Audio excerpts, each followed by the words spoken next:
you want to become that thing you saw yesterday? That freak? That is the part of yourself that you're embracing. Wow, really? You're showing up now?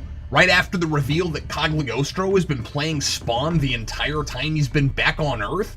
Kinda poor timing there. I've said it once and I'll say it again. Man, I love being a turtle. Every day you remain, you're making it that much harder on yourself to leave. Maybe, but you're not exactly trustworthy, are you? You tried to trick me into wasting power so I'd have more excruciating caffeine withdrawal. I hoped it would convince you to leave. Or maybe you're just trying to get rid of me so you can sit on this throne, just like the real Cog.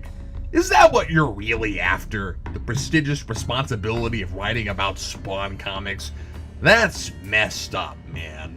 I am not the one who killed a man for the right to sit there. Good comeback.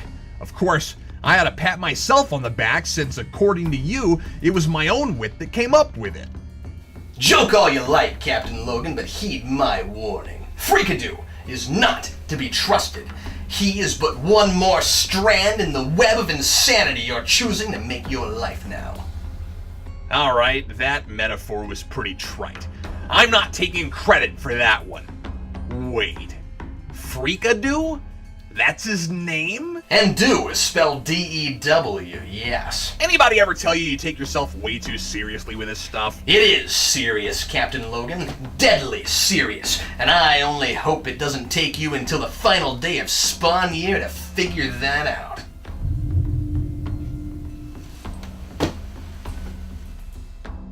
I am Captain Logan, and this is day 231 of Spawn Year.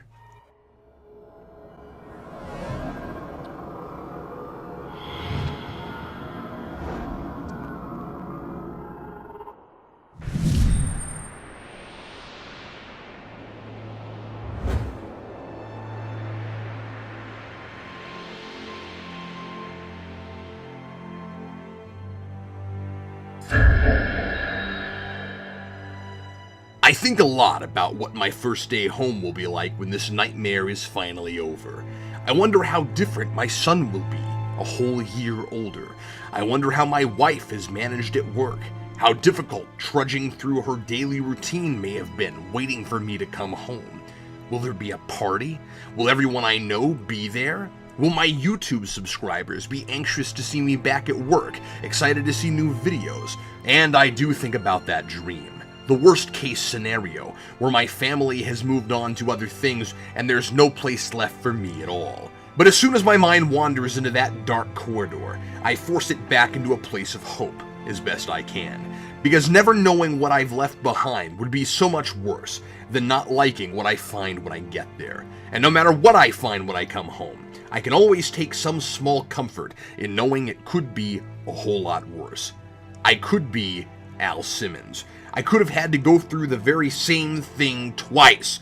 Al finds himself in his military uniform, wandering the streets of New York in the rain.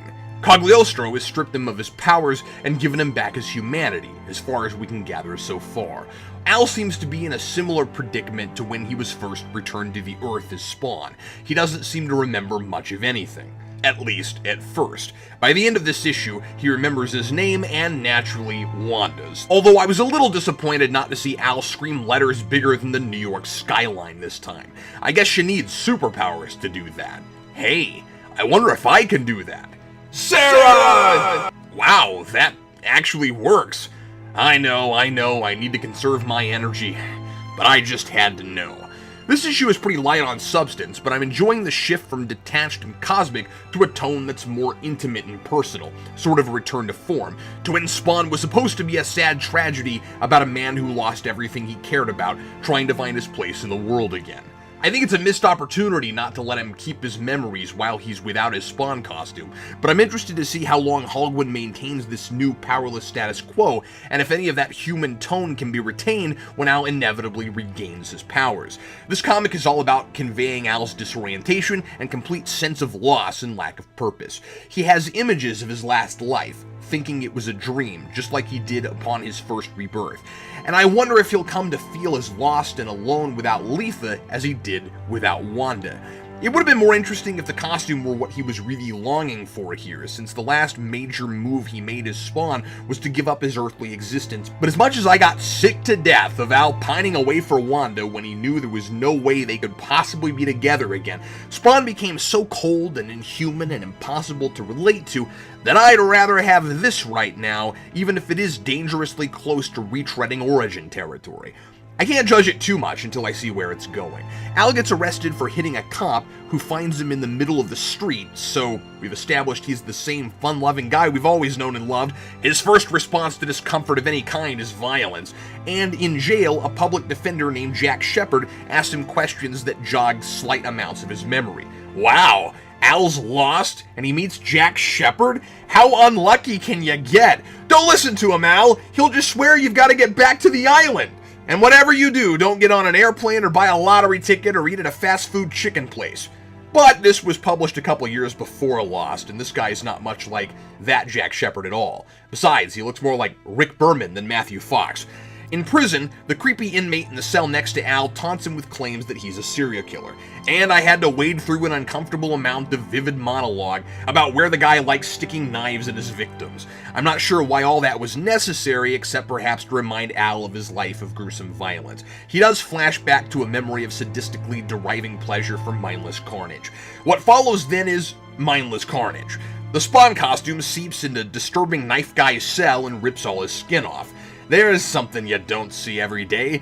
It looks like Al's reunion with Letha is forthcoming, but not before his reunion with Wanda, who gets a phone call about Al at the end. There's a moment where Twitch looks at Al's mugshot and he's surprised that Al has no shadow. That's good, it tells us Al isn't really fully human, and I like the mystery of what he actually is. Is he Al's real body back from the grave, or a second facsimile of some kind?